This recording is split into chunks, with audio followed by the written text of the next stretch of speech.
జగన్ ఆధారాలతో సహా నిన్న రైట్ చేసిన పాయింట్ ఒకటేంటంటే ఆదాయాల విషయంలో, సొంత ఆదాయాల విషయంలో కేంద్రం 9.64% డెవలప్‌మెంట్ వస్తే, ఆంధ్ర కేవలం 1.97% ఉంది. మనం మిగతా రాష్ట్రాలకి దరిదాపుల్లో కూడా లేము. చంద్రబాబు మాత్రం వృద్ధి రేట్‌లో దూసుకుపోతున్నాం. దేశం కంటే పై స్థాయిలో ఉన్నాం. 24, 25లో ఏపీ 11.75% అయితే, దేశం 9.8%. 25, 26లో రాష్ట్రం 10.75% అయితే, దేశం కేవలం 8% అని చెప్తున్నారు. కేంద్రం సొంత ఆదాయాలు 9.64% వృద్ధి రేటు నమోదు చేస్తే, జీడీపీలో నమోదైనటువంటి వృద్ధి రేటు 9.8% ఉంది. మరి రాష్ట్ర సొంత ఆదాయంలో 1.9% మాత్రం వృద్ధి ఉంటే, ఆంధ్రప్రదేశ్ ఏకంగా జీఎస్డీపీ 11.75%, 10.75% వృద్ధిని నమోదు చేస్తుందని చెప్పి ఎవరి చెవులో పువ్వులు పెట్టడానికి ఈ అంకెలు చెప్తున్నారు. వాస్తవానికి బాబు పాలనలో రాష్ట్రానికి ఆదాయాలు రాకపోగా తగ్గుతున్నాయి.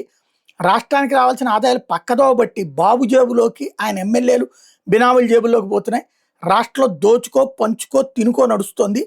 ఇసుక నుంచి మట్టి, silica, laterite, granite, liquor mafia ఇలా ఏది తీసుకున్న దోపిడీనే. ప్రభుత్వ భూములు ఎడాపెడా నచ్చిన వాళ్ళకి కట్టబెట్టి వనరులన్నీ దోచేస్తున్నారు. అందుకే రాష్ట్రానికి రావాల్సిన ఆదాయాలు రావడం లేదంటూ ఆరోపించారు. ఇందులో 2025-26 బడ్జెట్‌లో రాష్ట్ర సొంత ఆదాయం 1,27,703 కోట్లు వస్తుందని అంచనా వేస్తే, 10 నెలల్లో కేవలం 75,964 కోట్లు వచ్చింది. కానీ ఇప్పుడు ఈ ఫిబ్రవరి, మార్చి నెలల్లోనే 36,648 కోట్లు 448 కోట్లు వస్తుందని అబద్ధం చెప్తున్నారు. ఇప్పుడు వచ్చిన పర్సంటేజీతో పోల్చుకుంటే 140% 2 నెలల్లో సాధ్యమేనా? ఎవరి కోసం ఈ నాటకాలు ఆడుతున్నారని ప్రశ్నిస్తున్నారు.